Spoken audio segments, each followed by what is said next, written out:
Why is the U.S. suddenly surrounding Venezuela with warships? And why is the Pope even weighing in? Hay ese peligro, esa posibilidad de que haya alguna actividad, alguna operación, incluso invadiendo el territorio de Venezuela. Que es, digamos, mejor buscar maneras de diálogo, quizás presión, incluso presión económica, pero buscando otra manera para cambiar si es lo que deciden hacer en Estados Unidos. Over the past couple of weeks, the U.S. has launched a major military operation in the Caribbean, and it's getting a lot of attention. Over the weekend, President Trump warned airlines, pilots, smugglers, drug traffickers, basically everyone, to avoid Venezuelan airspace completely. And he said the entire area around the country was closed. This comes as part of Operation Southern Spear, which began on November 13th. The operation brought more than a dozen U.S. warships to the region, including the USS Gerald R. Ford. In short, Venezuela is now surrounded by American naval power. The official reason? The Trump administration claims Venezuela's government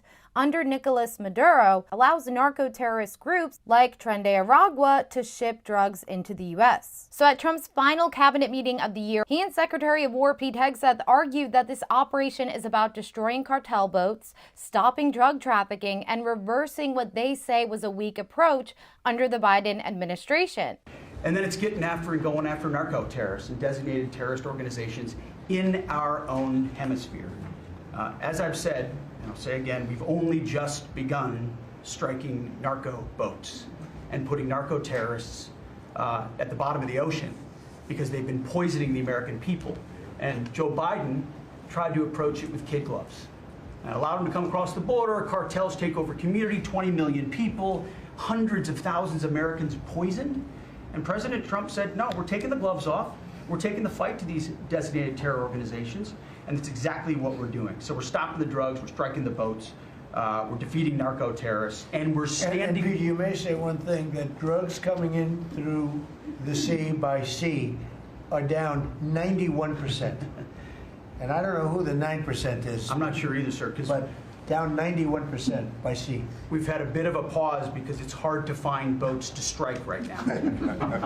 Which is the entire point, right? Deterrence has to matter, not arrest and hand over and then do it again, the rinse and repeat approach of previous administrations.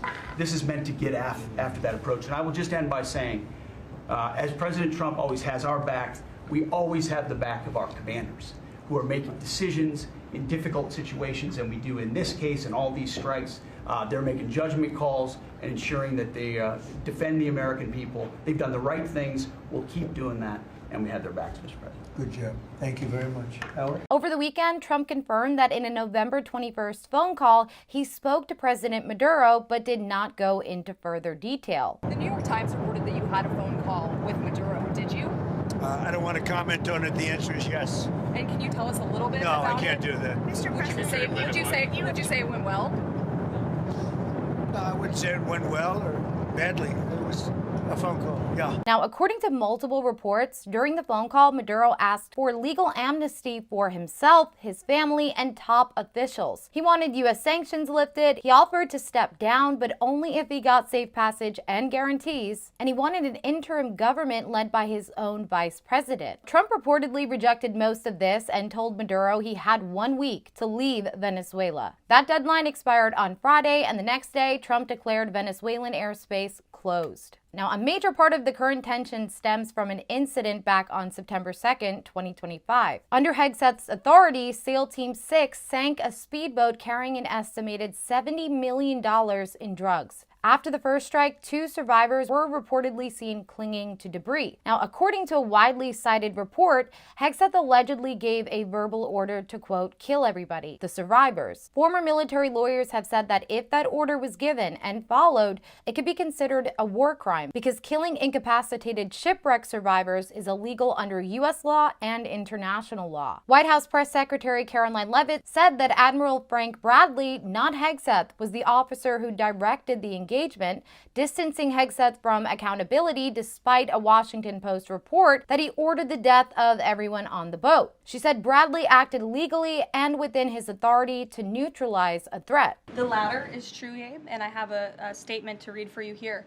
President Trump and Secretary Hegseth have made it clear that presidentially designated narco-terrorist groups are subject to lethal targeting in accordance with the laws of war. With respect to the strikes in question on September 2nd, Secretary Hegseth authorized Admiral Bradley to conduct these kinetic strikes. Admiral Bradley worked well within his authority and the law, directing the engagement to ensure the boat was destroyed and the threat to the United States of America was eliminated. And I would just add one more point to remind the American public why these lethal strikes are taking place. Because this administration has designated these narco-terrorists as foreign terrorist organizations. The president has a right to take them out if they are threatening the United States of America and if they are bringing illegal narcotics that are killing our citizens at a record rate, which is what they are doing.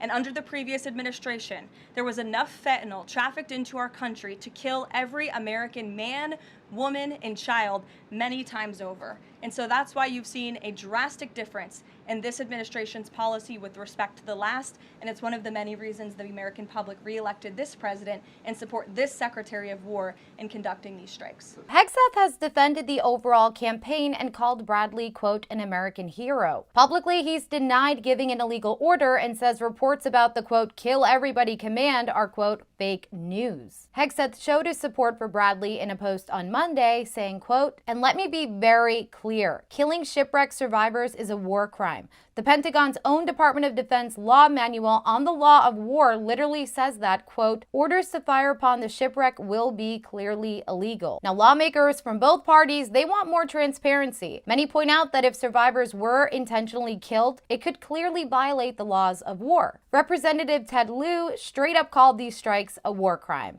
Let me be very clear. Killing shipwreck survivors is a war crime.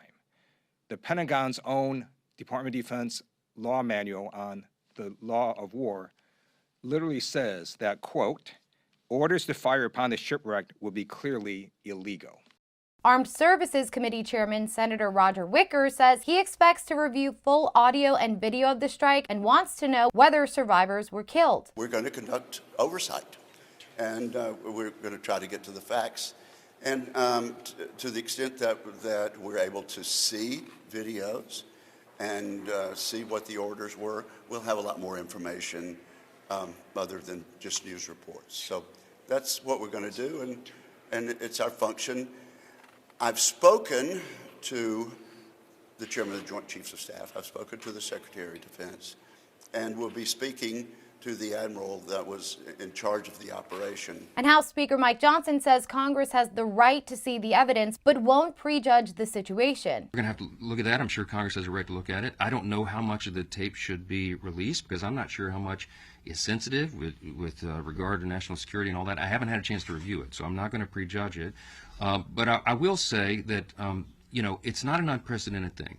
One of the things I was reminded of this morning is that under Barack Obama, President Obama, he had, I think, over 550 drone strikes on people who were targeted as enemies of the country, and nobody ever questioned it, okay? And secondary strikes are not unusual. It has to happen if a mission is going to be completed. A month after the strike, Bradley was promoted from Commander of Joint Special Operations Command to Commander of U.S. Special Operations Command. He's expected to provide a classified briefing to lawmakers overseeing the military on Thursday.